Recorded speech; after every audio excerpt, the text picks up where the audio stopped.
New Directions was started in 1936 when Ezra Pound told James Laughlin, who was finishing Harvard, that he'd never be a great poet and he should do something useful, and that was to publish him. That critique of Laughlin's poetry turned out not to be so true, but Laughlin did have unbelievable taste and vision, and he proceeded to build one of the great, if not the greatest, literary lists in American publishing.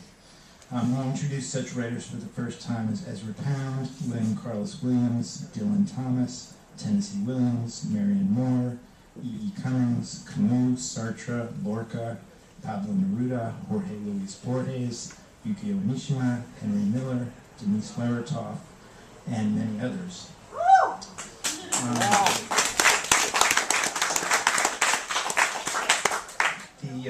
The City Lights New Directions connection can be traced to the 1950s.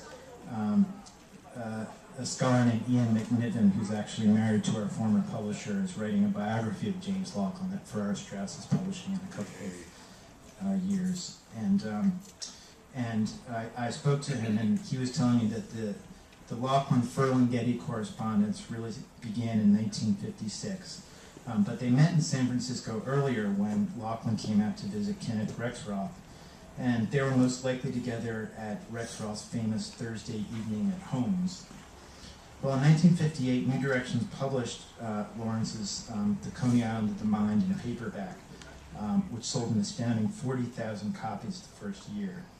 By 1997, Coney Island had sold 750,000 copies, and now it's sold over 1 million.